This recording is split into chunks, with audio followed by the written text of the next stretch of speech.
이제 사도행전이 보여준 성령론의 강론을 여기서 마무리하려 한다. 본디 성령에 대한 논의란 끝이 없고 한계도 없는 법이다. 또한 그 영을 직접 체험하지 못한 이에게 성령의 은사를 아무리 설명한들 그것이 무슨 소용이 있겠는가? 그들은 도무지 그것을 알지 못하기 때문이다. 성령은 입술의 말로 배울 수 있는 지식이 아니요 오직 체험으로만 들어갈 수 있는 세계인 까닭이다. 그러나 우리가 그 기본적인 윤곽은 파악해야 마땅하기에 사도행전을 통한 성령론의 탐구는 이 정도에서 그치고 오늘부터는 바울 서신의 세계로 들어가기로 하겠다. 바울 서신들의 분류에 관하여는 이미 지난 시간에 갈무리하였기에 이번에는 재론하지 않기로 하겠다. 금일은 바울의 서신들을 본격적으로 탐구함에 앞서 바울 서신 전반을 관통하는 그의 신학적 기틀을 개괄적으로 조망한 연후에 로마서의 장중한 세계로 나아가려 한다. 그렇다면 바울 신학의 첫 번째 대의란 무엇인가?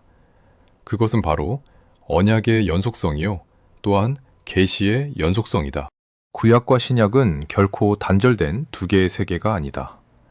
따라서 이 지점에 율법 폐기론 따위가 설 자리는 도무지 존재하지 않는다. 혹자가 바울의 신학을 그릇되게 파악하여 그가 율법을 폐기했다고 여긴다면 이는 실로 심대한 오해라 아니할 수 없다. 우리는 바울 신학의 그 뿌리, 그 근본을 직시해야만 한다. 바울은 저 치열한 논증을 통해 계시의 연속성과 언약의 항구적인 흐름을 역설하고 있다. 도대체 이것이 함의하는 바가 무엇이란 말인가? 그것은 태고적부터, 아니 만세 전부터 깊은 침묵 속에 유폐되어 있던 비밀이 비로소 그 베일을 벗고 거대한 실체를 드러냈다는 선언이다. 그 은폐되었던 비밀의 정체는 과연 무엇인가? 구약의 낡은 문자와 율법의 어목한 조문들, 그 심연 속에 은밀하게 숨쉬고 있던 진리가 마침내 육체를 입고 현현한 것, 그것이 다름 아닌 신약이라는 엄연한 사실이다. 또한 이 장엄한 언약의 연속성이 웅변하는 진실은 명확하다. 율법과 복음, 이 둘은 결코 이질적인 타자가 아니며 서로 등을 돌린 별개의 존재가 아니라는 것이다. 과거 바울 자신이 살기를 띠고 교회를 핍박하며 예수를 잔해했던 그 시절, 그를 사로잡았던 것은 맹목적인 율법주의라는 광기였을 뿐이다. 그 왜곡된 집착이 그릇되었던 것이지 율법 그 자체는 본질적으로 참된 복음이었다. 단언컨대 율법은 곧 복음이다. 언약의 연속성이라는 저 유구한 역사의 대하 속에서 율법과 복음은 그 본질에 있어 결단코 다른 것이 아니다. 바울이 그토록 열렬히 신봉에 맞이 않았던 율법이 예수를 대면하는 순간 그 율법이야말로 곧 예수의 복음임을 통렬히 자각하게 된 것이다. 그러나 작금의 목사들은 그 무지가 극에 달하여 맹목적으로 율법은 이미 지나가 버린 과거의 유물이요 폐기된 것이라 강변하며 심지어 11조마저 부정하는 지경에 이르렀다. 우리는 실로 명확히 깨달아야 한다. 목사가 그릇된 길을 갈 때 그대들이 정확한 논리로 목사를 깨우치고 가르칠 수 있어야 하는 것이다. 이는 교회 내에 분란을 조장하라는 선동이 아니다. 다만 결정적인 순간에 이르러 목사님, 그 이치는 이러하지 않습니까? 라고 확신에 찬 어조로 진언할 수 있어야 한다는 뜻이다. 그러므로 그대들은 비록 집사의 직분을 감당한다 할지라도 신학교의 학위와 비견될 만한 신학적 배경과 자격을 갖춰 당당히 발언할 수 있어야 한다. 그래야만 비로소 교회를 수호할 수 있는 까닭이다. 이것은 오만방자하게 걸핏하면 고성을 질러 교회를 혼란케 하라는 주문이 결코 아니다. 결정적인 시기에 결정적인 한마디의 진리로 교회를 지켜내라는 엄중한 요구인 것이다. 가감없이 직언하건대 강단에선 목사들이 무지에 빠져 있는 경우가 허다하다. 그들은 실로 아무것도 알지 못한다. 그러니 자신도 인지하지 못한 채 영적인 사기를 치게 되고 그 기만이 무엇인지조차 분별하지 못한 몽매한 상태로 그저 시류에 휩쓸려 다 함께 매몰되어 가고 있는 것이다. 가끔의 목사들은 바울의 신학을 심히 그릇되게 이해하고 있다. 그 핵심 중의 핵심은 바로 계시의 연속성이요 언약의 연속성에 있다. 율법도 언약이요 복음 또한 언약이니 이는 둘이 아니요 오직 하나의 언약일 따름이다. 본질상 동일한 언약인 것이다. 그렇다면 율법이란 무엇인가? 그것은 하나님의 주되심을 천명하는 것임이라. 또한 복음이란 무엇인가? 그것은 곧 예수의 주되심을 선포하는 것이다. 율법이 하나님의 주되심이요 복음이 예수의 주되심이라 한들 어찌 하나님과 예수가 별개의 주권자일 수 있겠는가? 율법과 복음은 오직 한 분 하나님의 절대적 통치 아래 있는 것이다. 하나님이 비록 성도와 성자와 성령으로 그 위격은 구별될지라도 그 실체는 동일 본질을 공유하시는 유일하신 하나님이실 따름이다. 그러므로 율법과 복음은 결코 이질적인 두 개의 언약이 아니다. 옛 언약과 새 언약이라 하여 그것을 별개의 것으로 분리할 수 없다. 오직 하나의 언약이 계시의 점진적 발전이라는 원리에 따라 그 형태를 달리했을 뿐인 것이다. 구약이 그 형태라면 신약은 그 영적 본질이라 할 것이다. 그대들은 이 거대한 신학적 기틀을 한치의 오차 없이 명확히 꿰뚫고 있어야만 한다. 허나 강단에 선 저 목사들은 이 심오한 이치를 도무지 깨닫지 못하고 있다. 그들은 본질과 형태의 그 미묘한 간극을 알지 못하며 계시가 점진적으로 드러나는 그 역동적인 섭리조차 헤아리지 못하는 것이다. 계시가 어찌하여 발전해 나가는지 그 장관 흐름에 대해 그들은 철저히 무지하다. 그러니 강단에서 쏟아지는 말들은 오직 그들의 빈곤한 머리에서 나온 사견일 뿐이다. 아무런 내용도 없는 그 헛된 망상을 진리인 양 포장하여 교인들을 미혹하고 거룩한 강단을 기만으로 더럽히고 있음이라. 실로 홀로 아는 채 하는 그 오만함이 하늘을 찌르고 있다. 개중에서도 정통신학을 수학했다 자부하는 총신, 합신, 고신 출신들의 행태는 더욱 가관이다.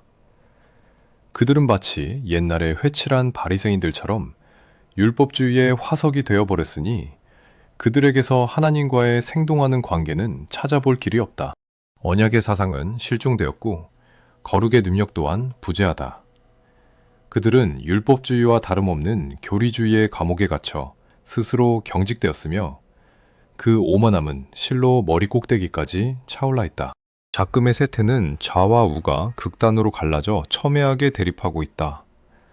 허나 저 어리빠진 목사들은 좌로나 우로나 치우치지 말라는 성경의 구절을 빙자하여 정교 분리라는 허울 좋은 논리를 설파하고 있다. 그러나 듣거라.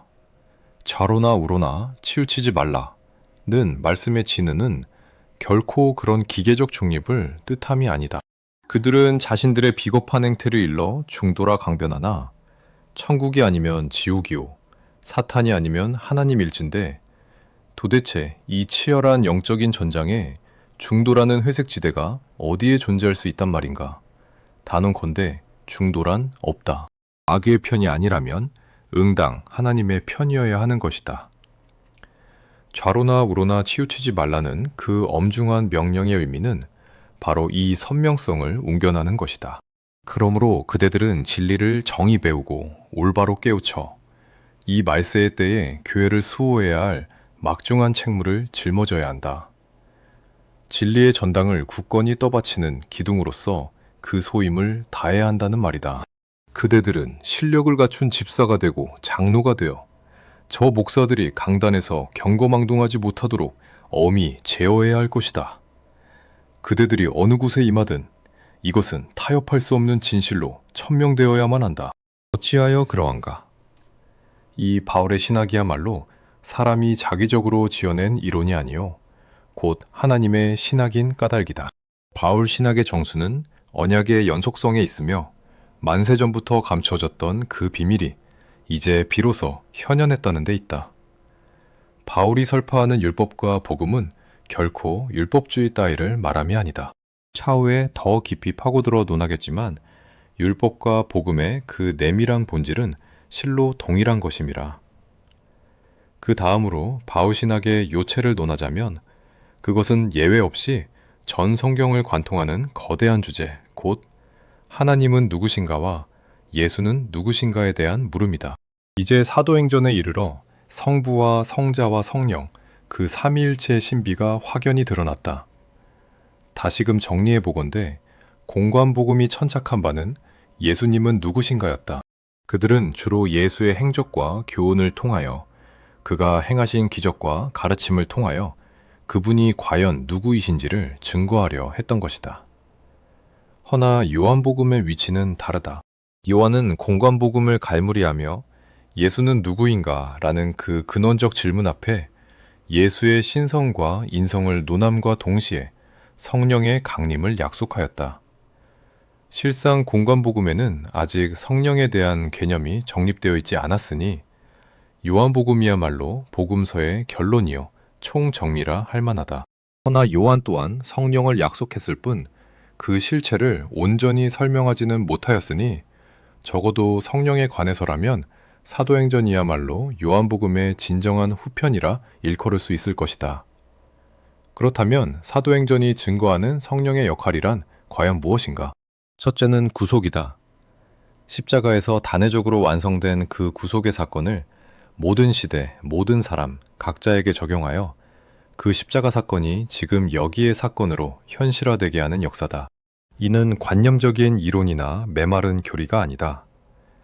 각 사람에게 십자가가 체험적인 사건으로 임하게 하는 실로 거대한 능력의 통로라 할 것이다. 둘째는 구속 이후의 목적이다. 하나님께서 백성을 부르신 이유가 무엇인가? 그것은 하나님의 왕국을 건설함에 있다. 곧 성령이 오신 목적은 하나님 나라의 그림자인 교회를 이 땅 위에 세우는 데 있는 것이다. 셋째는 그 복음을 땅끝까지 전파하는 선교의 사명이다. 요약하여 압축하건대 사도행전에 나타난 성령의 역사는 이 세 가지로 귀결된다. 구속은 곧 시의 언약이 성취됨이요. 교회의 설립은 땅과 왕국 언약이 성취됨이며 마지막 하나는 선교다. 이것이 바로 성령이 행하시는 섭리의 실체인 것이다. 이제 사도행전을 통하여 삼위일체의 교의가 완결되었으니 바울 신학의 지평은 예수는 누구인가? 라는 물음을 넘어 성령은 누구인가? 라는 또 하나의 거대한 화두로 확장된다. 성령의 실체에 대한 물음은 바울의 신학을 통하여 비로소 명징하게 그 해답을 얻게 되는 것이다. 바울은 그의 서신 곳곳에서 서리빨 같은 어조로 천명하고 있다. 성령이 임하지 않고서는 결단코 구원에 이를 수 없노라고. 사도행전의 성령이 구원과 회개의 사건을 일으켜 교회와 선교의 문을 여는 역동적인 힘으로 묘사되었다면 바울의 서신에 이르러서는 그 차원이 달라진다. 그는 훨씬 더 구체적이고 실존적인 차원에서 성령의 내주 없이는 구원 자체가 성립될 수 없음을 못 받고 있는 것이다. 이 바울 서신이야말로 모든 성경의 대미를 장식하는 결론이라 이를 만하다. 나아가 바울 신학이 천착하는 또 하나의 중요한 화두는 어떻게 곧 구원에 이르는 길에 관한 물음이다. 인간은 과연 어떠한 방도로 구원을 얻는가? 바울은 그의 서신들을 통하여 이 난제에 대한 해답을 명확히 제시하고 있다. 비단 로마서뿐만이 아니다. 바울 서신 전체를 관통하는 거대한 저류에는 예수는 누구인가, 성령은 누구인가, 그리고 우리는 어떻게 구원을 받는가 라는 물음에 대한 근원적인 해답들이 면면히 흐르고 있는 것이다. 이 웅숭 깊은 주제에 대해서는 훗날 에베소서를 강론할 때 다시금 정밀하게 갈무리할 것이다. 그렇다면 바울이 설파하는 구원이란 무엇인가? 이는 에덴의 금령으로부터 면면히 이어져 온 섭리의 귀결이다. 인간은 불순종으로 말미암아 스스로 나는 옳다는 교만의 도식에 갇혔으나 바울은 이를 나는 옳지 않다는 통렬한 자각으로 역전시킴으로써 비로소 구원의 매듭을 완성하는 것이다. 그렇다면 바울이 역설하는 구원의 실체는 무엇인가? 단언컨대 그것은 죽고 다시 사는 것이다. 단순히 나는 옳지 않다고 시인하는 정도로는 턱없이 부족하다. 존재의 완전한 죽음이 선행되어야 하는 까닭이다. 바울은 갈라디아서 2장 20절에서 실로 비장하게 선언하지 않았던가? 내가 그리스도와 함께 십자가에 못 박혔나니 그런즉 이제는 내가 산 것이 아니요 오직 내 안에 그리스도께서 사신 것이라.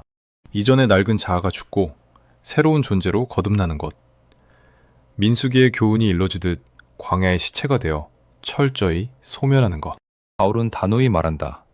죽고 다시 살아나지 않는다면 그것은 진정한 구원이 아니라고. 그러니 중생과 성화를 어찌 칼로 무자르듯 나눌 수 있겠는가?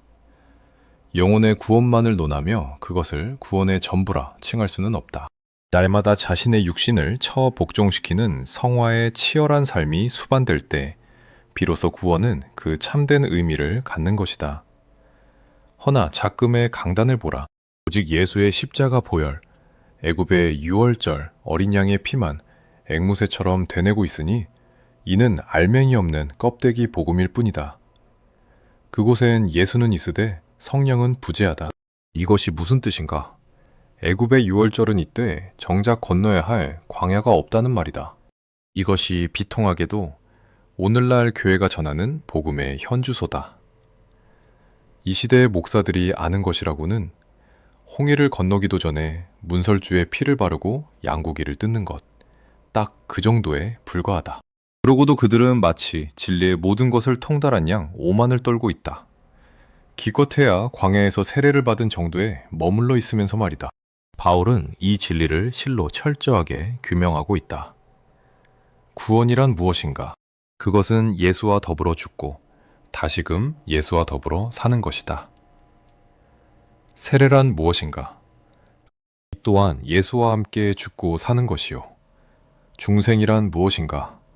그 역시 예수와 함께 죽고 다시 사는 신비일 따름이다. 구원이란 단회적인 사건으로 종결되는 것이 아니다. 그것은 날마다 지속되어야 하는 실존의 몸부림이다. 우리는 매일같이 I'm not okay의 고백으로 살아가야 한다. 어찌하여 그러한가? 틈만 나면 마귀가 그 틈을 파고들어 내 안에 교만한 자, 곧 I am okay가 고개를 쳐들기 때문이다. 바울의 가르침은 명확하다. 단 한 번의 죽음으로는 부족하다. 날마다 죽어야만 한다. 그러기 위해서는 내면에서 치열하고도 처절한 투쟁을 벌여야 하니 그것이 곧 성화의 본질이다. 투쟁이 부재한 성화란 결코 성화가 아니다. 우리는 산중의 절간으로 도피하여 세상과 인연을 끊고 목탁이나 두드리며 명상에 잠기는 그런 정적인 종교가 아니다. 우리는 저 오염되고 타락한 세상 한복판으로 그 악랄하고 강팍한 현실 속으로 뛰어들어야 한다. 그곳에서 세상과 맞서 싸워야 하며 나에게 쇄도하는 불의와 악, 거짓과 모든 영적인 도전들에 맞서 결연히 항거해야 한다. 믿는다는 사실 그 자체가 곧 거대한 전투인 것이다. 이것이 바울 신학의 정수요. 바울이 역설하는 구원의 실체다. 작금의 세태처럼 그저 안일한 태도로 교회에 나아가 형식적인 성찬을 행하고 입술로만 찬양을 읊조린 뒤 할 바를 다하였다 여기는가? 그것은 실로 어림없는 착각이다. 바울 서신의 엄중한 세계로 들어서는 순간 그러한 위선과 가짜는 결단코 용납될 수 없음이 드러나기 때문이다. 도대체 어찌하여 목사라는 자들이 속빈 강정처럼 깡통이 되어버렸는가? 성경을 탐독하지 않고 진리를 연구하지 않으며 무릎 꿇어 기도하지 않는 까닭이다. 그저 인터넷에 바다를 부유하며 성경 구절 하나를 건져 올린 뒤 얄팍한 지혜로 낱말이나 풀이하고 도덕적인 훈 하나 늘어놓으며 기복적인 축복 타령이나 일삼고 있지 않은가. 개중의 학식을 갖추었다는 자들조차 메마른 이론과 교리의 유의에만 몰두할 뿐이다.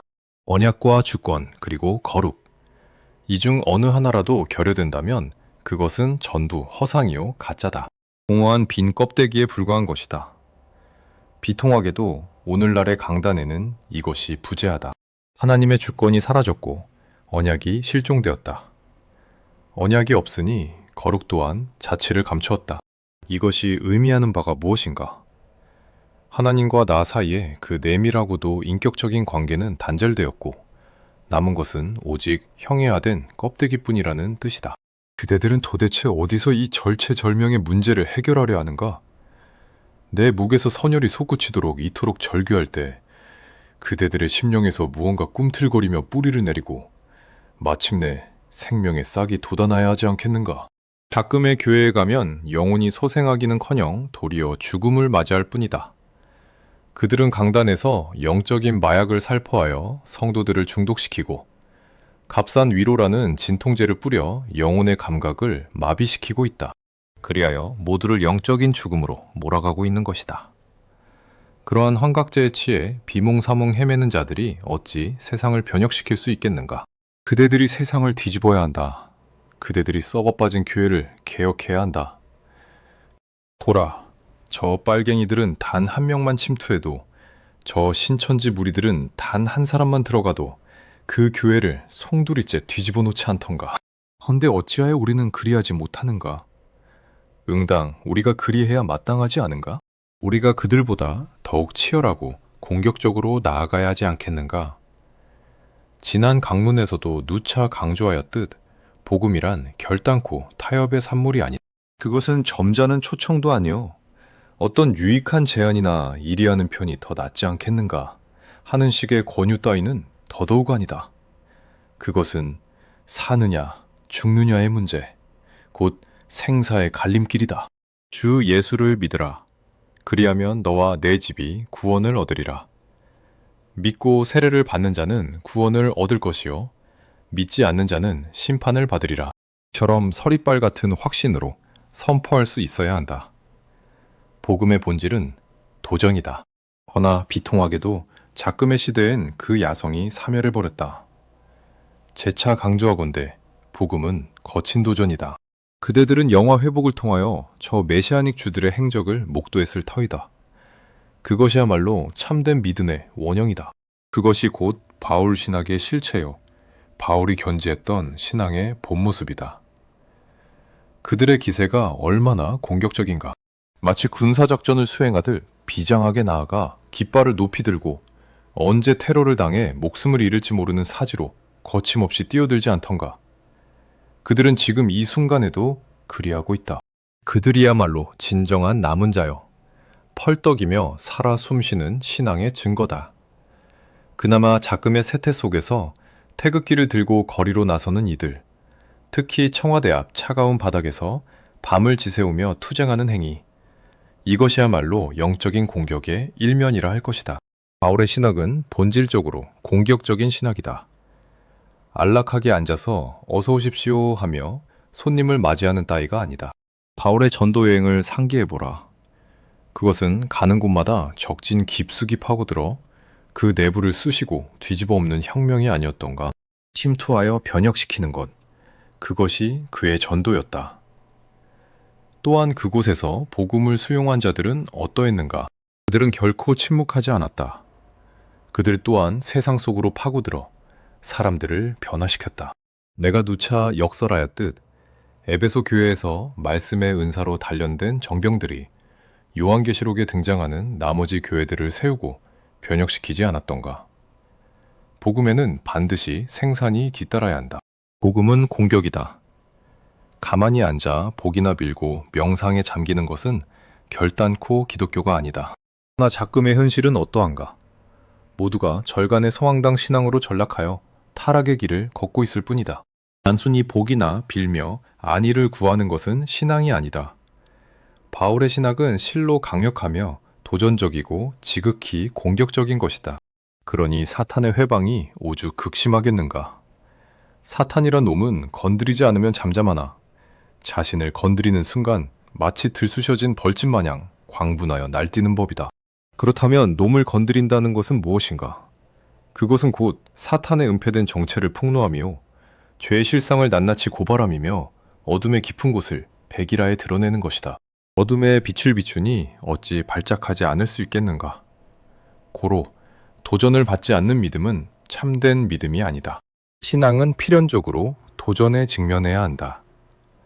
복음 그 자체가 세상에 대한 거대한 도전이 까닭에 우리가 세상을 향해 도전하면 세상 또한 우리를 향해 칼을 겨누는 것이다. 이것은 태초에 가인이 아벨을 쳐 죽인 그 피의 역사로부터 비롯된 복음의 숙명적인 본질이다. 박해의 폭풍이 없고 고난의 가시밭길이 없으며 세상과의 치열한 투쟁이 거세된 복음이라니. 그런 안락한 교회, 그런 나약한 진리는 모조리 썩어 문드러진 위선이요 생명 없는 가짜들일 따름이다.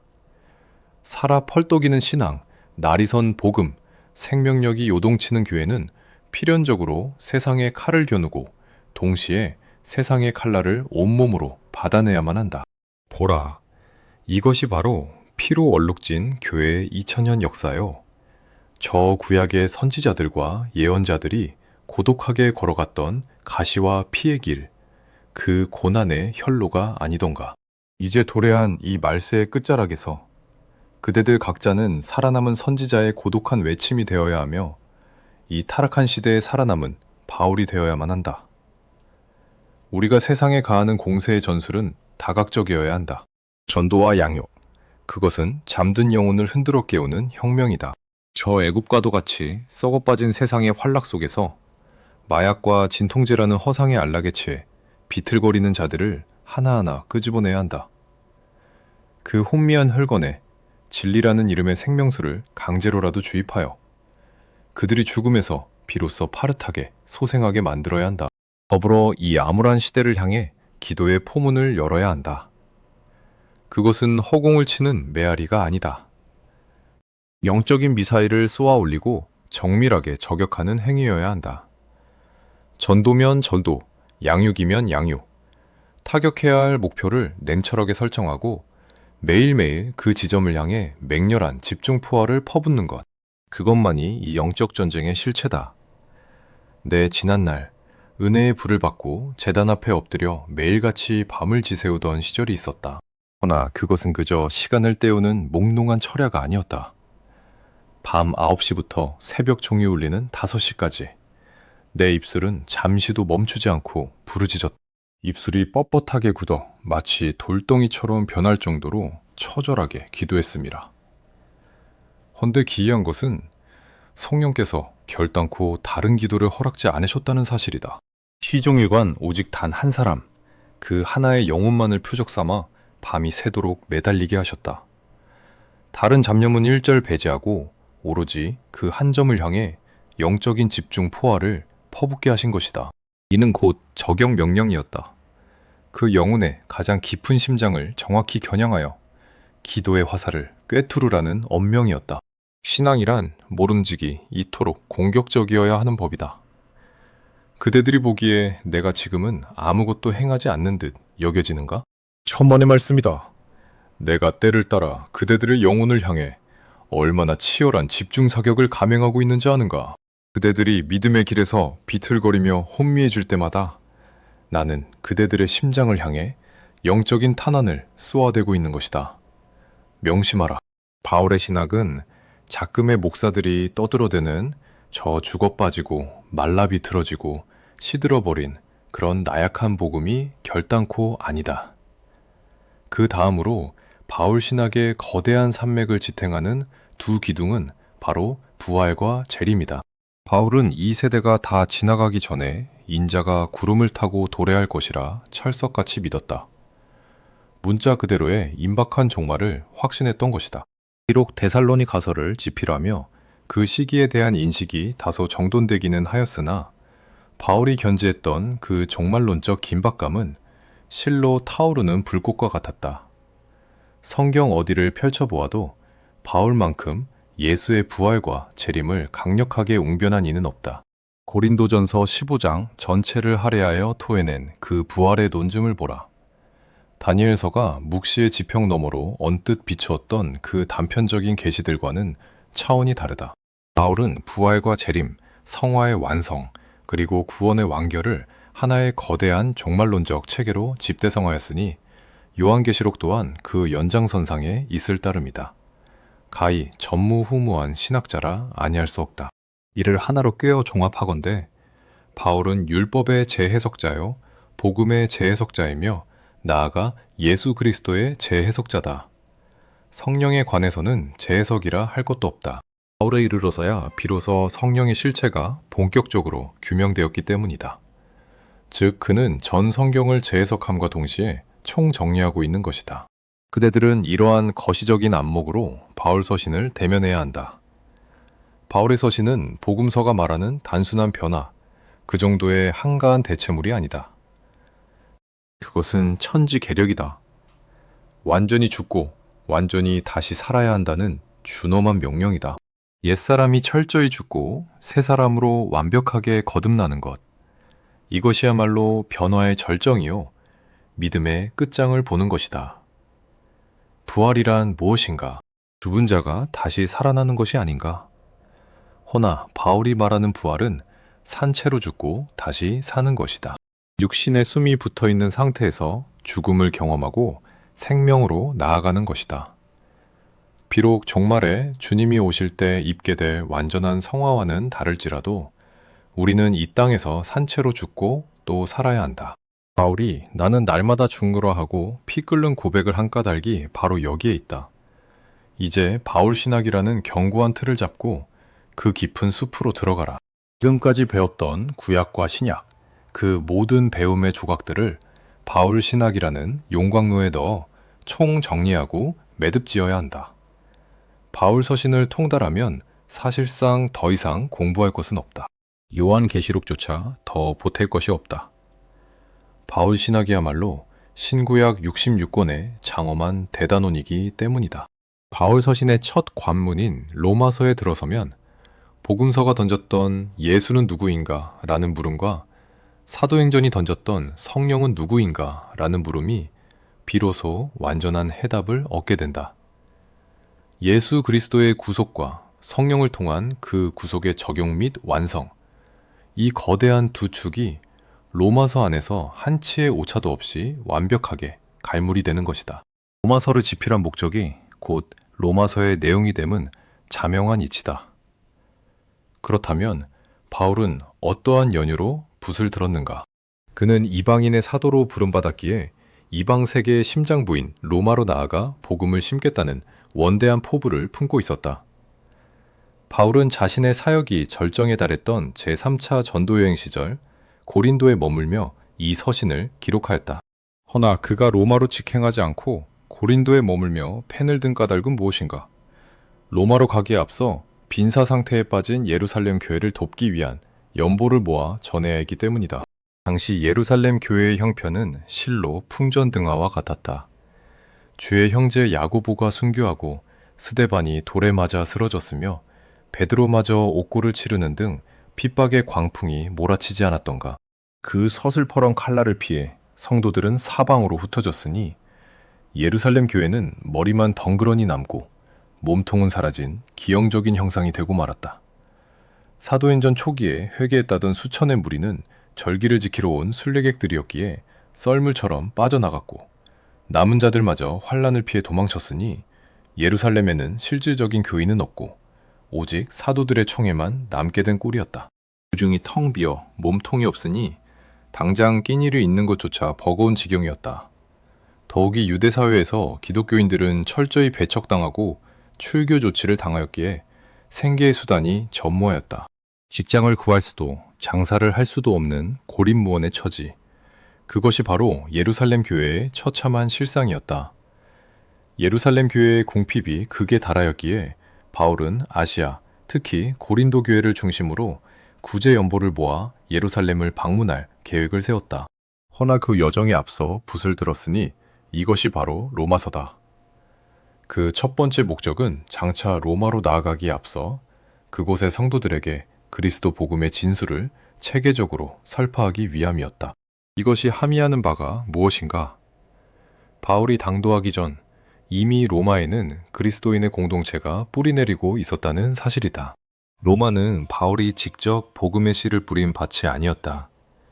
저 오순절 다락방에서 성령의 충만을 입고 흩어진 무리가 로마로 흘러들어가 자생적으로 일구어낸 공동체였다.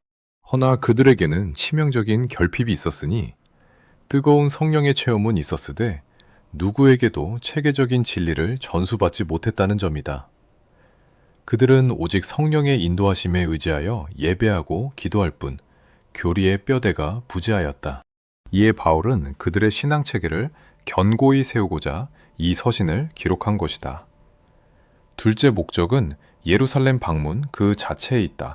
앞서 언급했듯 연보를 전달하여 공궁한 모교회를 돕는 것이 표면적인 이유이나 이는 부차적인 목적일 뿐이다.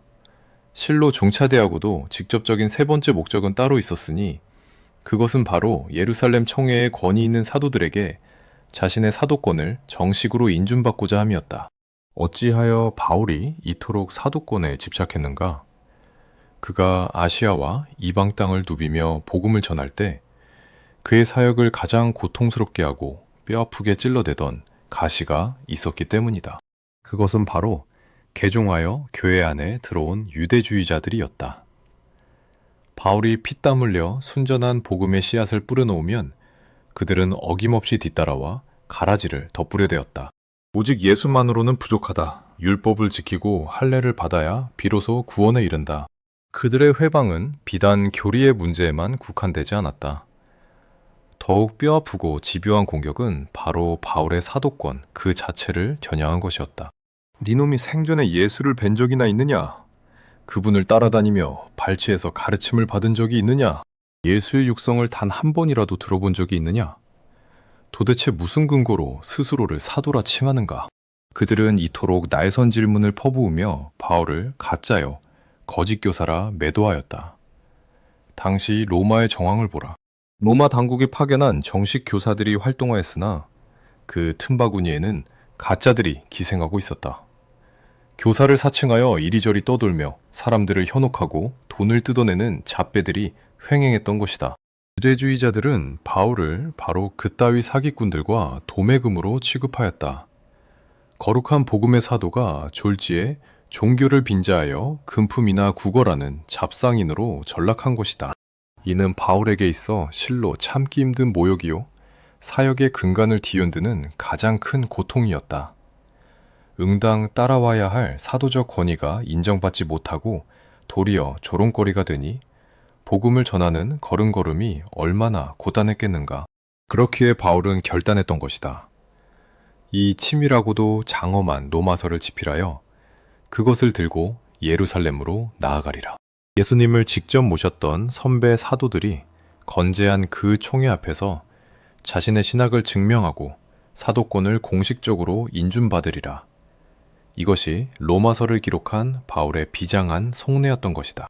바울이 기어이 사도권을 인정받고자 했던 또 다른 연유는 당시 예루살렘 교회의 기형적인 구조에 기인한다. 예루살렘 교회는 머리만 비대할 뿐 몸통이 사라진 상태였다. 반면 바울은 어떠했는가? 아시아 전역을 누비며 가는 곳마다 교회를 세웠으니 오늘날의 기준으로 보자면 거대 교단의 총회장이라도 된 듯 그 교세가 실로 막강하였다. 허나 예루살렘은 초라하기 그지없어 끼니조차 잊지 못하고 있었다. 그러니 예루살렘 사도들의 눈에 바울이 어찌 비쳤겠는가? 예수 얼굴 한 번 본 적 없는 자가 어느 날 갑자기 회심했다며 사방을 돌아다니는데 도대체 무슨 개상한 소리를 전하고 다니는 것인가 하는 의구심이 들지 않았겠는가? 이에 바울은 자신의 복음을 그들 앞에 명백히 내보이고자 했다. 보십시오. 당신들이 전하는 복음과 내가 전하는 복음, 당신들이 받은 계시와 내가 받은 계시는 동일한 하나님의 복음입니다. 그 원천이 같고 계시자가 같은 예수님이시기 때문입니다. 내가 전하는 복음의 실체가 이것이니 당신들의 것과 대조해 보십시오. 우리는 같은 주인을 섬기며 같은 예수를 전하는 하나된 사도들입니다. 바울은 바로 이 영적인 일체감을 확인받고 싶었던 것이다. 여기에 바울의 위대함이 있다. 교민들은 조금만 세력이 커지면 독립하여 제 왕국을 세우려 든다. 남의 가게에서 기술 좀 익히고 나면 바로 옆에 가게를 차려 스승의 손님을 빼앗아가는 저작거리에 상도덕 없는 장사치들처럼 말이다. 작금의 한국 교회가 갈기갈기 찢겨 분열된 원인이 바로 이 비루한 욕망에 있지 않은가. 덩치가 커지면 권위 아래 들어가기를 거부하고 기어이 제 머리를 쳐들려 하는 것이다. 허나 바울을 보라. 그의 능력으로 보나 교세로 보나 학식으로 보나 예루살렘의 사도들은 그저 피라미에 불과했다. 밥도 못 먹어 빌빌대는 초라한 무리였다. 냉정히 말해 그들은 무식한 어부 출신들이 아니던가. 당대 최고의 석학인 바울과는 비교조차 할 수 없는 존재들이었다.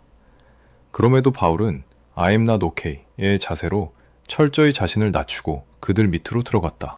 고개를 숙이고 내가 당신들의 권위 아래 들어가 우리가 같은 복음을 말하고 있음을 확정받고 싶습니다. 라고 청한 것이다. 물론 인간적인 인정 욕구도 있었겠으나 그 본질은 복음의 일치와 교회의 하나됨을 위한 숭고한 결단이었다. 이것이 바울의 시면에 깔린 내밀한 동기였다. 표면적인 목적은 로마의 성도들에게 교리를 체계적으로 가르치는 것이었으나 그 이면에는 예루살렘과 하나 되고자 했던 바울의 뜨거운 열망이 숨쉬고 있었던 것이다. 내들은 이 두 가지 맥락을 깊이 통찰해야 할 것이다. 로마서의 깊은 숲으로 들어가기에 앞서 방금 언급한 이 사도권의 문제를 명확히 매듭짓고 넘어가야겠다. 이는 실로 중차대한 문제다. 메신저의 권위가 부정당하면 그가 전하는 메시지 또한 힘을 잃고 허공에 흩어지는 법이다. 내가 전하는 복음의 권위가 바로 서려면 말씀의 권위가 서야 하고, 그러기 위해서는 그 말씀을 대언하는 자의 사도직이 흔들림 없이 확증되어야 한다. 이 문제가 평생 바울의 뇌리를 지배하였다. 그렇기에 그는 모든 서신에서 자신의 사도권을 서리빨처럼 천명하는 것을 가장 중요한 원칙으로 삼았다. 어느 서신이든 1장 1절을 보라. 그는 기어이 자신의 정체성부터 쐐기를 받고 시작한다. 예수 그리스도의 종 바울은 사도로 부르심을 받아 하나님의 복음을 위하여 택정함을 입었으니 이것은 단순한 자기소개가 아니다. 유태주의자들의 집요한 공격에 맞서는 비장한 선포도다. 바울의 논리는 이러하다. 너희 12 제자들아, 너희가 예수의 부름을 받고 세상으로 보내심을 받았다고 자부하는가? 허나 사도란 곧 보내심을 받은 자라는 뜻이니 그 시점이 과연 언제였는지를 냉철하게 따져보자. 예수가 십자가에 못 박히던 그 참혹한 밤, 너희는 모조리 도망치지 않았던가? 너희가 생전에 예수를 따라다닌 것은 사실이나 그것은 제자로서의 배움이었을 뿐 정식 파송이 아니었다. 그때 너희가 나가서 복음을 전한 것은 엄밀히 말해 일종의 실습에 불과했단 말이다. 그렇다면 언제 정식으로 사도의 인치심을 받았는가? 바로 부활 이후다. 요한복음 21장을 상기하라. 부활하신 주님께서 디베레아 바닷가에 나타나시어 베드로에게 물으셨다. 요한의 아들 시몬아, 네가 이 사람들보다 나를 더 사랑하느냐? 그 사랑의 확증을 거친 후에야 비로소 내 양을 먹이라는 사명을 주시고 성령의 충만을 부어주시며 땅끝으로 나아가라는 지상 명령을 내리셨다. 즉, 진정한 파송은 부활 후에 이루어진 것이다. 그러므로 바울의 주장은 서리빨처럼 명쾌하다. 너희가 부활하신 예수의 언명을 받들고 오순절 성령의 권능을 덧입어 비로소 사도의 반열에 올랐다지 않았는가? 나 바울 또한 마찬가지다. 저 다메섹의 도상에서 부활하신 예수를 친히 아련하였고 그분께 직접 파송의 명을 받았으며 너희와 동일한 성령의 세례를 관통하였다. 너희의 파송이나 나의 파송이나 그 기원은 오직 하나, 부활하신 예수께 닿아 있다. 우리는 본질적으로 하등 다를 바가 없는 동등한 사도인 것이다. 바울이 그토록 처절하게 강조하고 싶었던 진실이 바로 여기에 있다. 자신 또한 똑같은 주님, 똑같은 성령으로부터 신성한 권위를 수여받은 사도임을 천명하며 나아가 자신은 특별히 이방인의 사도로 택정함을 입었음을 선포함으로써 그 누구도 침범할 수 없는 고유한 권위를 확고히 벼려 세우고 있는 것이다. 그렇다면 바울 서신의 정수이자 첫 관문인 이 로마서가 가장 먼저 들이대는 칼날은 무엇인가? 바울이 최우선 순위로 다루는 화두는 다름 아닌 죄의 문제다.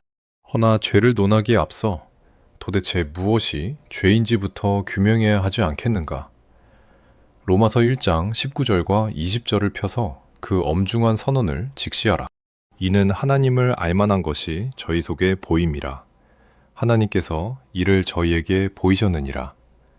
창세로부터 그의 보이지 아니하는 것들, 곧 그의 영원하신 능력과 신성이 그 만드신 만물에 분명히 보여 알게 되나니, 그러므로 저희가 핑계치 못할지니라. 이것이 무엇을 뜻하는가? 바로 자연계시다.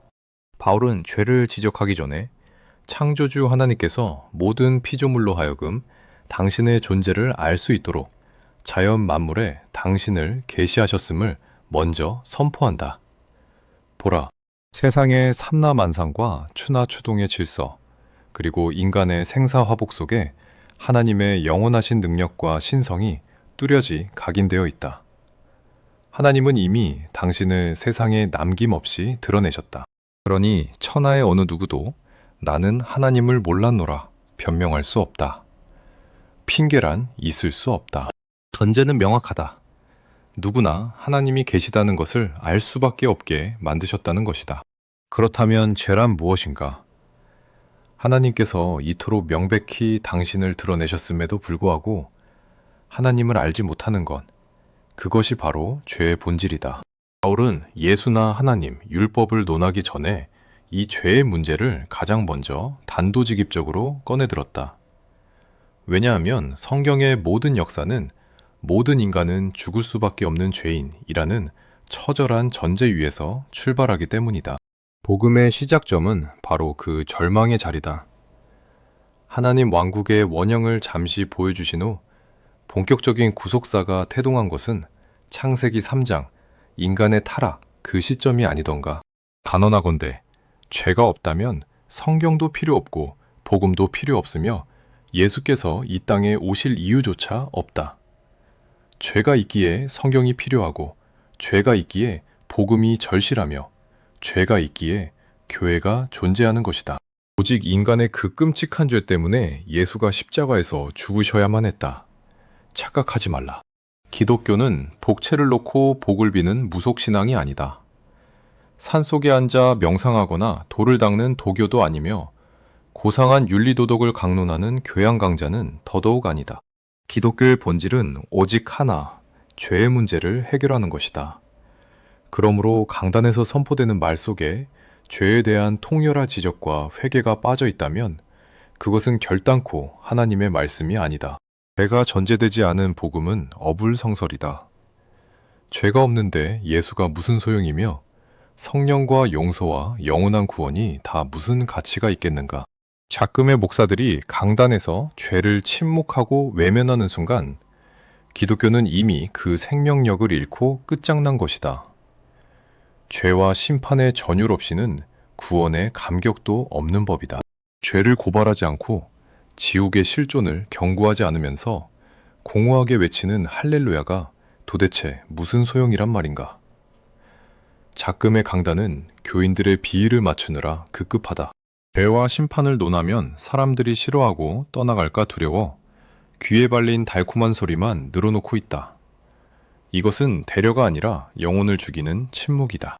그대들은 진정, 진짜와 가짜를 구별하는 시금석이 무엇인지 아는가? 가짜는 말하기 좋은 편안한 상황에서 듣고 싶어하는 무리에게 그들이 탐닉하는 달콤한 거짓을 속삭이는 자들이다. 허나 진짜는 다르다. 말하기 지극히 위태롭고 험악한 상황일지라도 귀를 틀어막고 진리를 거부하는 자들에게 그들이 가장 듣기 싫어하는 뼈아픈 진실을 직언하는 것이다. 그것이 바로 선지자의 길이요 참된 복음의 전도자가 갈 길이다. 눈을 씻고 찾아보라. 오늘날 이 시대에 그런 서슬퍼런 진짜가 존재하는가? 그대들 스스로 냉철하게 분별해보라. 허나 여기서 한 가지 주의할 것이 있다. 강단이 썩고 목사가 타락했다 하여 교회라는 그루터기 자체를 부정해서는 안 된다. 비록 지금은 썩어 문드러졌을지언정 교회의 머리는 그리스도시요 그 주인은 여전히 살아계신 하나님이시기 때문이다. 설령 훗날 하나님께서 도구로 쓰시다 버리시는 한이 있더라도 인간이 감히 하나님이 세우신 교회의 신적 권위 자체를 부인할 수는 없는 노릇이다. 이러한 맥락에서 바울이 로마서의 포문을 열며 가장 먼저 천착한 주제가 바로 죄다. 죄란 도대체 무엇인가? 창조주가 천하 만물에 당신의 신성을 뚜렷이 각인해 놓았음에도 인간이 기어이 눈을 감고 귀를 막아 신을 부정하는 것. 바로 그 고의적인 무지와 외면이 죄의 본질이라는 것이다. 로마서 1장은 바로 이 원초적인 죄, 그 배교의 현장을 고발하는 데서부터 시작된다. 21절부터 28절에 기록된 그 처참한 타락의 민낯을 보라. 그들은 신을 인지했으되 그 존엄에 합당한 영광을 돌리지 아니하였다. 감사는커녕 그 생각이 허망해지고 미련한 마음은 어둠에 잠식되었다. 스스로 지혜롭다 자부하나 실상은 어리석기 짝이 없어. 썩지 아니할 신의 영광을 고작 썩어 문드러질 인간이나 금수, 버러지의 형상 따위로 전락시키고 말았다. 그 결과는 무엇인가? 신은 그들을 마음의 정욕대로 더러움에 유기하셨다. 그들은 진리를 거짓으로 바꾸고 창조주 대신 피조물을 경배하는 신성 모독을 저질렀다. 그 형벌로 신은 그들을 부끄러운 욕심의 노예가 되게 하셨으니 여인들은 타고난 성의 순리를 거스리는 영리의 늪으로 빠져들었고 사내들 또한 여인을 버리고 서로를 향해 음욕의 불길을 태우며 남자가 남자와 더불어 부끄러운 짓을 행하였다. 그들은 스스로의 그릇됨에 합당한 보응을 그 육체에 각인받은 것이다. 또한 봐, 이 처참한 타락의 양상을 직시하라. 이것은 결코 인간이 찰나의 실수로 빚어낸 우발적 범죄가 아니다. 신을 그 마음에 두기를 거부한 자들이 필연적으로 굴러떨어질 수밖에 없는 예정된 파국인 것이다. 로마서 1장이 규정하는 죄의 본질은 명확하다. 모든 죄는 하나님을 모르는 것에서 기인한다. 마음에 하나님 두기를 싫어하고 창조주를 외면하니 그 영혼의 고삐가 풀려버린 것이다. 절대자라는 기준이 사라진 자리에 무엇이 남겠는가? 오직 타락한 본능뿐이다. 그러니 우상을 숭배하고 순리를 영리로 바꾸며 남자가 남자로 더불어 부끄러운 짓을 하는 참상이 벌어지는 것은 너무나도 당연한 귀결인 것이다. 생각해보라. 자기를 낳아준 육신의 부모를 알아보지 못하는 자를 우리는 무엇이라 부르는가? 천하의 불효자식, 폐륜하라 칭한다. 그런 자가 어찌 부모의 뜻대로 올바르게 살 수 있겠는가? 하물며 천지 만물을 지으신 창조주를 알아보지 못한다는 것이 말이 되는가? 하나님께서는 당신이 누구신지 알 수 있도록 대자연의 섭리를 통해 분명히 계시하셨다. 비록 교리적으로 예수 그리스도가 누구시며 삼위일체가 무엇인지 구체적으로는 모를 수 있다. 허나 저 광활한 우주와 자연을 보며 무언가 절대자가 존재한다는 사실, 곧 창조주가 계시다는 사실만큼은 누구나 알 수 있다. 그런데도 그 절대자를 기억하지 않고 무시해버리니 그 결과로 인간은 걷잡을 수 없는 죄악의 구렁텅이로 빠져들 수밖에 없는 것이다. 죄의 본질, 그것은 결국 신을 알지 못함이라는 무지의 심연이다. 호세아 선지자가 피를 토하듯 내뱉은 저 처절한 절규, 내 백성이 지식이 없으므로 망하는도다 라는 탄식을 기억하는가? 이스라엘이 멸망의 나락으로 떨어진 것은 창과 칼이 부족해서가 아니었다. 여호와를 아는 지식, 그 근원적인 알미 결여되었기 때문이다. 여기서 바울이 말한 하나님을 알되 라는 구절을 뼈아프게 곱씹어 볼 필요가 있다. 신을 알기는 알되 비틀려 알거나 그 알미 기만적인 껍데기에 불과하다면 그것은 아예 모르는 무지보다 더 참혹한 결과를 초래하는 법이다. 에스겔서를 관통하는 거대한 주제가 무엇이던가? 무려 65번이나 반복되는 그 집요한 명령, 너희는 알지라 라는 신의 비명이 아니던가? 이방이든 선민이든 심판하는 자든 심판받는 자든 신은 오직 당신을 알라고 명하셨다. 어찌하여 그토록 강박적으로 알물 요구하셨겠는가? 그들이 신을 안다고 떠벌리면서도 실상은 성전의 휘장 뒤에서 우상을 숭배하고 신과 세상을 한 제단 위에 올려놓는 역겨운 혼합주의를 범했기 때문이다. 그것이 이스라엘과 유다가 멸망한 결정적 이유였다. 그렇다면 작금의 교회를 보라. 저들은 저마다 하나님을 안다고, 진리를 소유했다고 오만을 떨고 있다. 허나 그들이 진정 신을 안다면 어찌 교회가 이토록 타락하고 세상이 이 지경으로 병들 수 있단 말인가? 어찌하여 성직자라는 자들이 무신론의 괴수라 할 공산주의를 찬양하고 저 북녘의 압제자들에게 헌금을 상납하는 기이한 행태를 보인단 말인가? 이것은 단순히 정치적인 오판이 아니다. 마귀와 하나님을 동격으로 섬기는 영적 간음이요, 빛과 어둠을 교접시키려는 끔찍한 신성 모독이다. 야고보의 서리빨 같은 일가를 듣지 못하는가? 세상과 벗된 것이 하나님의 원수임을 알지 못하느뇨? 세상과 야합하는 것이 곧 신과 원수 맺는 짓이라 하였거늘 어찌하여 원수의 손을 잡고 신의 이름을 부르는가? 이것이 비통하게도 오늘날 교회의 민낯이요 멸망한 유다와 이스라엘의 재판이다. 시대가 변해도 타락의 본질은 변치 않는 법이다. 천무당이 사람을 잡는다 했던가. 신을 알되 곡해하여 아는 것, 그것은 차라리 모르는 것만 못한 멸망의 지름길일 뿐이다. 죄의 본질이 결국 신을 알지 못함이라 하였다.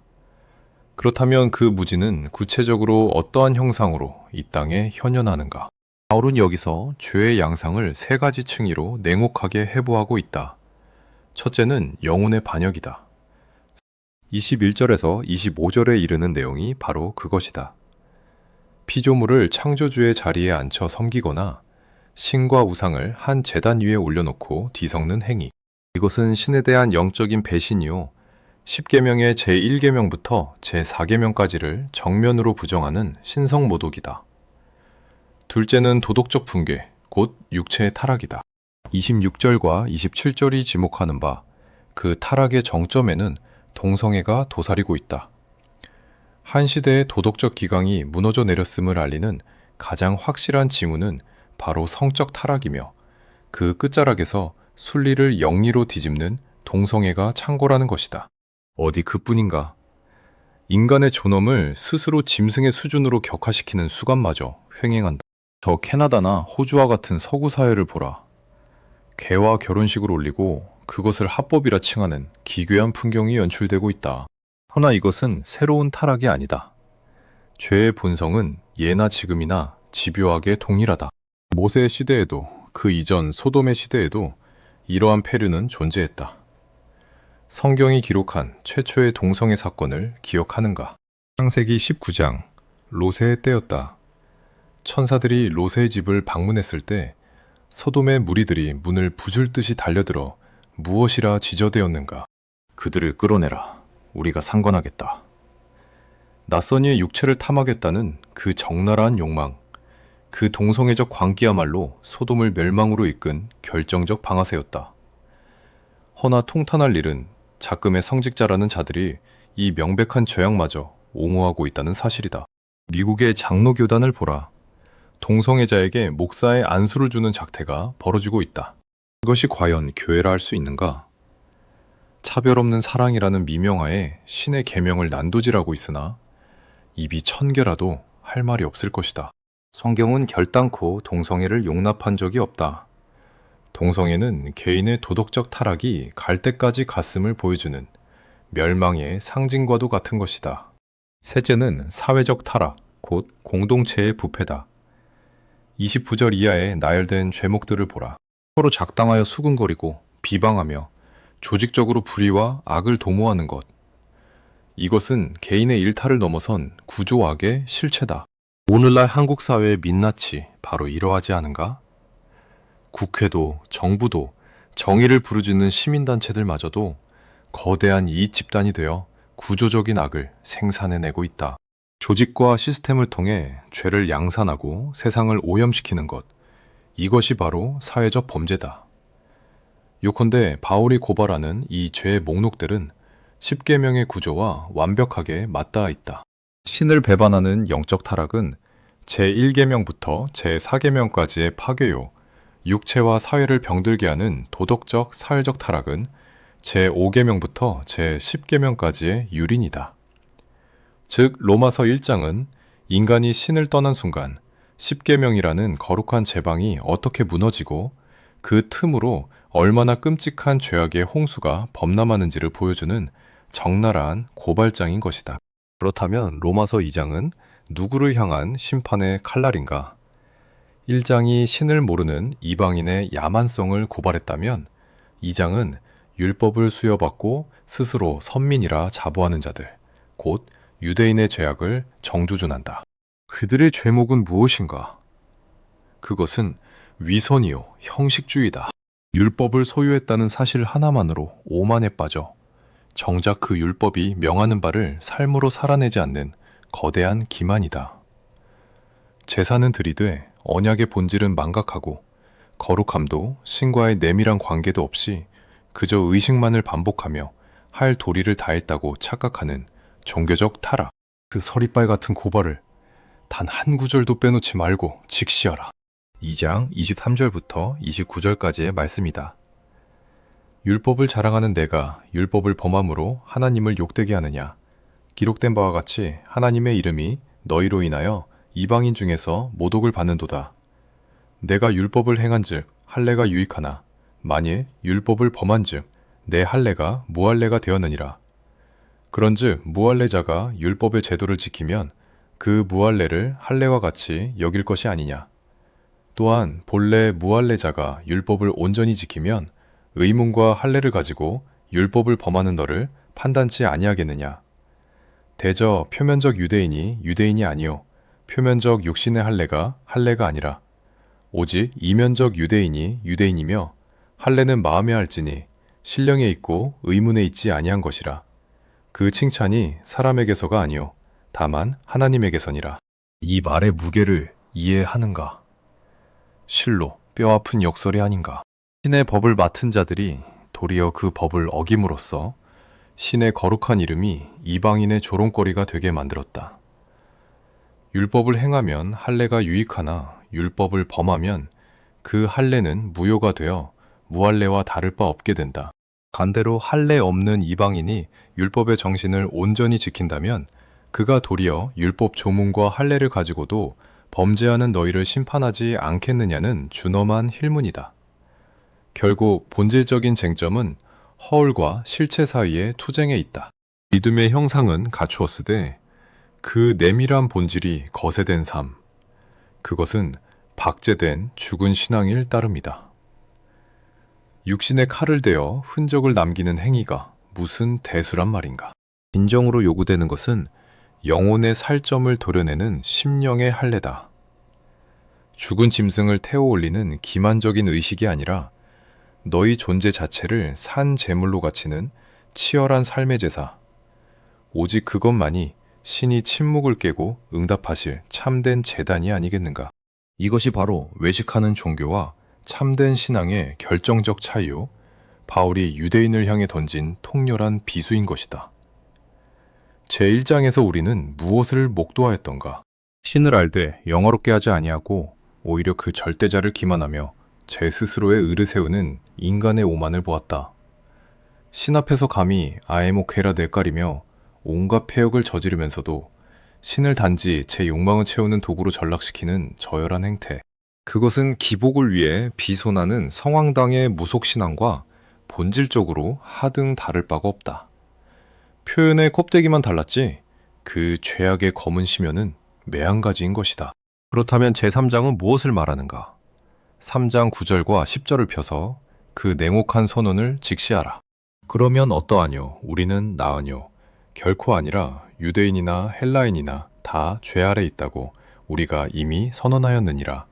기록된 바 의인은 없나니 하나도 없으며 깨닫는 자도 없고 하나님을 찾는 자도 없고 다 치우쳐 한 가지로 무익하게 되고 선을 행하는 자는 없나니 하나도 없도다. 인간의 실존은 어떠한가? 저희 목구멍은 열린 무덤이요 그 혀로는 속임을 베풀며 그 입술에는 독사의 독이 있고 이것이 적나라한 인간의 초상이다. 이제 19절에서 24절에 이르는 저 장엄한 법정의 판결문을 보라. 우리가 알거니와 무릇 율법이 말하는 바는 율법 아래 있는 자들에게 말하는 것이니 이는 모든 입을 막고 온 세상으로 하나님의 심판 아래 있게 하려 함이니라. 그러므로 율법의 행위로 그의 앞에 의롭다 하심을 얻을 육체가 없나니 율법으로는 죄를 깨달음이니라.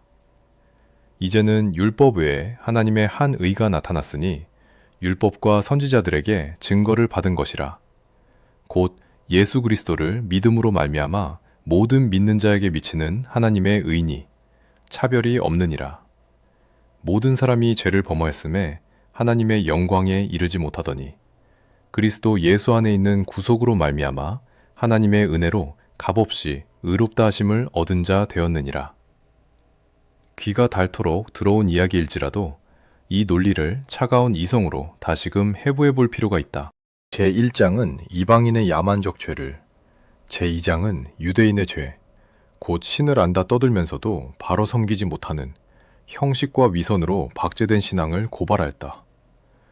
그렇다면 제3장의 결론은 무엇인가?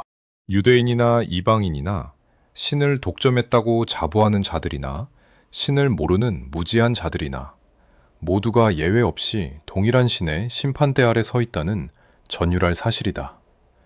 이것은 실로 위중한 문제다. 똑같은 심판의 철퇴 아래 놓여 있다는 것. 과거 우리가 아모스서를 강론할 때 마주했던 그 장면을 기억하는가? 아모스가 이스라엘을 향해 임박한 파멸을 예고했을 때 그들은 코웃음을 쳤다. 우리를 비웃지 마라. 우리는 신의 거룩한 백성, 야곱의 적통이다. 세상 모든 나라가 무너지고 민족이 멸절할지라도 우리는 결단코 망하지 않는다. 그 뻔뻔한 오만을 향해 아모스는 일갈했다. 너희는 여호와의 말씀을 들을지어다. 신과의 언약이 깨어진 순간 관계는 끝장난 것이다. 그때 너희는 저 할례받지 못한 이방인과 다를 것이 티끌만큼도 없다. 너희 또한 똑같이 파멸의 심판을 받아야 한다는 것이 아모스가 던진 폭탄 선언이었다. 바울 또한 마찬가지다. 로마서 10장에 이르러 더 명확히 드러나겠지만 그는 요나서에 기록된 바 그 뼛속 깊이 각인된 유대인들의 선민의식, 곧 세계 모든 민족이 지옥의 불구덩이에 처박힐지라도 우리만은 안전하다는 그 망상에 가까운 특권의식을 겨냥하고 있다. 바울은 지금 저 아모스처럼 유대인들의 영혼을 향해 동일한 폭탄을 투하하고 있는 것이다. 논의의 핵심은 바로 이 지점에 또아리를 틀고 있다. 도대체 유대인이란 무엇인가? 로마서 3장 1절과 2절이 묻고 있는 바 유대인의 나음이 무엇이며 할례의 유익이 무엇이던가? 바울은 단언한다. 범사에 많으니 첫째는 저희가 하나님의 말씀을 맡았음이니라. 그들은 천하의 어느 민족보다 앞서 신의 말씀을 수탁받은 자들이었다. 그렇다면 그들은 마땅히 그 말씀을 성실히 이행했어야 옳지 않은가? 이것은 우리가 신명기의 신학을 강론하며 누차 뼈아프게 확인했던 바가 아니던가. 생각해보라. 너희가 신의 말씀을 온전히 받아 그 순결한 복음과 진리를 무구하게 보존하고 있어야만 가나안이라는 이질적인 땅에 들어가서도 만방에 그 순수한 진리를 전파할 수 있지 않겠는가? 허나 너희가 그 땅에 들어가 이방의 잡설들과 뒤섞여 잡탕이 되어버린다면 너희가 세상에 전할 수 있는 것은 고작 오염된 복음의 찌꺼기뿐일 것이다. 이것이 바로 신명기 신학의 정수가 아니던가. 그러했기에 모세는 저 모압 평지에서 그토록 비장하게 당부하고서야 그들을 가나안으로 들여보냈던 것이다. 너희가 그 땅에 발을 디디면 필연적으로 가나안 문화의 거센 도전과 혼합의 유혹에 직면하게 될 터인즉 오직 순결을 사수하기 위해 신께 받은 그 율법을 목숨처럼 지키고 결단코 이방의 풍속과 타협하지 말라고 모세는 목이 닳도록 절규하지 않았던가. 지금의 상황도 그 이치는 매한가지다. 유대인들이 말씀을 수여받았다면 마땅히 그 말씀을 순결하게 보존하여 그 정제된 진리로 세상을 비추었어야 했다. 허나 보라. 너희는 그 고귀한 말씀을 마치 썩은 생선처럼 내버리고 지금 너희 손에 남은 것은 고작 공허한 빈 껍데기뿐이지 않은가. 그러므로 결론은 명확하다. 신을 전혀 알지 못하는 이방인의 무지한 죄악이나 신을 안다고 자부하면서도 실상은 빈 껍데기만 붙들고 있는 유대인의 그 기만적인 위선이나 결국은 동일한 신의 심판대 아래 놓여 있다는 전율할 사실이다. 이 엄혹한 논리를 작금의 현실에 투영하면 우리는 과연 어떤 결론에 당도하게 되는가? 오늘날 이 땅의 교회들 또한 모조리 신의 심판대 아래 포박되어 있다는 그 전율할 사실이다. 구원? 온감생심 꿈도 꾸지 말라. 그런 값싼 구원은 애초에 존재하지 않는다. 인간이 추구하는 성화라는 것에는 넘을 수 없는 육체의 한계가 있다. 우리가 아무리 거르고 흉내내며 발버둥친들, 절대자의 눈에는 조족지혈에 불과할 따름이다. 허나 신이 요구하는 것은 완벽한 결과물이 아니다. 그것은 지향성이다. 그 영혼의 나침반이 당최 어디를 가리키고 있는가? 무엇을 갈망하며 어디에 궁극의 깃발을 꽂고 무엇을 절대적 기준으로 삼아 처절하게 몸부림치고 있는가? 신은 바로 그 치열한 실존의 자세, 그 중심을 꿰뚫어 보시는 것이다. 신은 인간이 내어놓는 결과물의 총량을 계수하지 않는다. 1달란트든 2달란트든 혹은 5달란트든 그것은 하등 중요치 않다. 신은 그가 가진 조건 안에서 얼마나 그분의 뜻을 따르려 했는가 하는 마음의 중심을 보실 뿐이다. 저 포도원의 비유를 다시금 냉철하게 상기해보라. 이른 아침 9시부터 들어와 뙤약볕 아래 땀 흘린 자와 해걸음인 오후 5시에 들어와 고작 1시간을 일한 자에게 어찌하여 동일한 삭지 주어졌겠는가? 노동의 양인가? 땀의 무게인가? 아니다. 그것은 오직 그들이 주인의 초청에 응했기 때문이다. 장터에서 놀고 서 있던 그들에게 주인이 너희도 포도원에 들어가라고 불렀을 때 그들은 그 부름을 거역하지 않고 발을 들여놓았다. 오시에 온 자가 받은 삭은 노동의 대가가 아니라 주인의 부름에 반응하여 그 관계 안으로 들어온 자에게 주어지는 약속의 성취였다. 신의 계산법은 인간의 산수를 철저히 배격한다. 그분은 노동의 시간이나 외형적 형태를 보시는 것이 아니라 당신의 부름에 예 하고 응답하여 들어온 그 순종을 보시는 것이다. 그러므로 결론은 자명하다. 입으로 신을 안다고 떠벌리는 것이나 모른다고 하는 것이나 인간이 내세울 공로가 없다는 점에서는 매한가지다. 오늘날 교회 문턱을 드나드는 크리스천이나 목사들이나 혹은 교회 밖에서 술잔을 기울이며 방탕하게 사는 이방인들이나 주인의 초청에 참되게 응하지 않았다면 그 실상은 하등 다를 바가 없다. 차이가 있다면 고작 표면에 드러난 도덕적 위선의 두께뿐. 그 내면은 똑같이 썩어 문드러져 있다.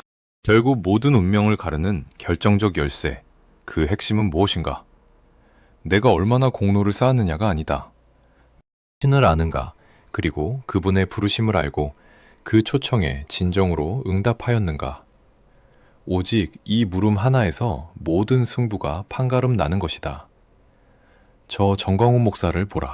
어찌하여 그는 제 목숨을 헌신짝처럼 내던지고 선열을 토해내며 인간의 육신으로는 감당키 어려운 저 초인적인 고행의 길을 자처하고 있는가.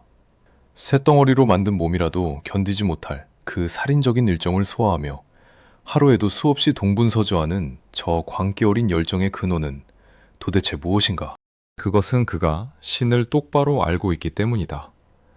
그의 내면에는 올바른 신학, 내가 지금 강론하는 이 바울의 신학 체계와 완벽하게 일맥상통하는 거대한 기둥이 서 있다. 그 견고한 진리 위에 성령의 충만함이 덧입혀져 있는 것이다. 육신이 부서질 듯 피곤해도 매일 새벽 3시까지 무릎 꿇고 기도하며 신과 독대하는 저 치열함을 보라. 이 나라와 민족이 멸망의 불구덩이, 그 아가리를 벌린 지옥으로 빨려 들어가는 꼴을 목도했기에 기어이 태극기를 들고 광장으로 뛰쳐나와 목숨을 걸고 사자후를 토해내는 것이다. 그는 공공연히 순교가 서원이라 말한다. 한때는 IS의 칼날이 번뜩이는 중동이나 험지 아프리카에 가서 복음을 전하다가 목이 잘려 죽을까 고뇌했다고 한다. 허나 이제는 그럴 필요가 없어졌다. 바로 이곳 대한민국.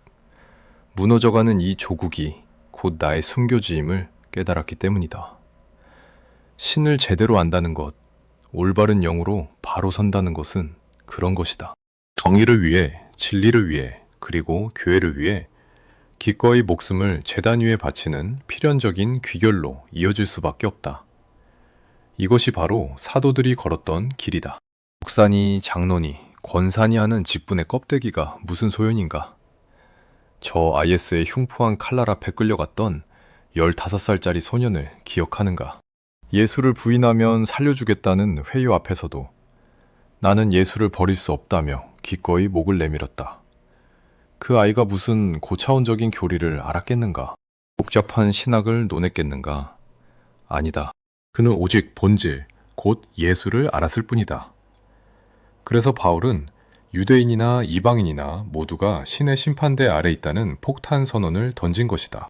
인간을 더 이상 물러설 곳 없는 벼랑 끝으로 몰아세운 것이다. 그 절망의 끝자락에서 터져나오는 비명이 무엇인가? 어찌할꼬? 도대체 우리는 어떻게 해야 산단 말인가? 이방인도, 매일 아침 저녁으로 제사를 드리는 유대인도 똑같이 멸망의 심판 아래 갇혀버렸다는 이 선고 앞에서 바울은 이제 어둠을 가르는 횃불을 높이 치켜둔다. 너희의 외형적인 의식행위, 그 껍데기로는 어림없다. 이제는 율법 외에 하나님의 한 의가 나타났으니 곧 예수 그리스도를 믿음으로 말미암아 모든 믿는 자에게 미치는 하나님의 의니라. 이것은 판을 완전히 뒤집는 혁명이다. 죄란 무엇인가? 신을 모르는 무지다. 이방인이나 유대인이나 신을 모르는 것은 매한 가지다. 그렇다면 구원은 어디서 오는가? 너희의 행위가 아니다. 너희가 쌓아올린 공로가 아니다. 나는 괜찮다며 스스로를 의롭다 여기는 너희의 오만은 깨져야 한다. 오직 나는 틀렸습니다. 오직 당신만이 옳습니다. 라는 고백. 신이 보내신 아들 예수 그리스도를 믿음으로 말미암아 주어지는 하나님의 의. 내가 예수와 함께 죽고 예수와 함께 다시 사는 그 신비로운 연합. 어떤 제사나 행위가 아닌 오직 믿음으로 구원에 이른다는 이 바울의 구원론이야말로 유대주의의 율법과 복음을 가르는 결정적인 분수령인 것이다. 이제 제4장의 문턱을 넘는다. 여기서 더 보탤 군더더기는 없다. 믿음으로 구원에 이른다고 하였으나 도대체 그 믿음의 실체가 무엇이란 말인가? 바울은 당대 최고의 석학이자 위대한 신학자였으나 그 믿음을 설명함에 있어 현학적인 신학의 미로를 짓거나 건조한 논리의 탑을 쌓아 올리지 않았다. 그는 복잡한 이론 대신 단지 한 인간의 실존을 손가락으로 가리켰을 뿐이다. 2절을 보라. 이것이 곧 믿음이다. 그가 누구인가? 바로 아브라함이다. 로마서 4장 17절 이하를 직시하라. 아브라함은 바랄 수 없는 절망의 심연 속에서 바랐고 인간의 이성으로는 도저히 가당치 않은 것을 믿었다. 백성화되어 이미 죽은 것과 다름없는 육신, 그 불가능의 현실 앞에서도 신의 약속을 신뢰했다. 심지어 자신의 손으로 이삭을 죽여 제물로 바칠지라도 신이 그를 죽음에서 다시 살려낼 것을 확신했다. 그것은 가능성의 영역이 아니었다. 불가능을 믿었고 도무지 있을 수 없는 거대한 역설을 믿었고 인간의 상식과 인과율을 처참히 부수어버리는 그 무모하리만치 절대적인 신뢰를 믿었다. 신은 바로 그 비이성적인 그러나 가장 치열한 믿음의 투신을 보시고 그를 의롭다 선언하셨다. 이것이 바로 이신칭의 믿음으로 구원에 이르는 길의 원형인 것이다. 5장 이하의 이야기는 다음 시간에 계속하기로 한다.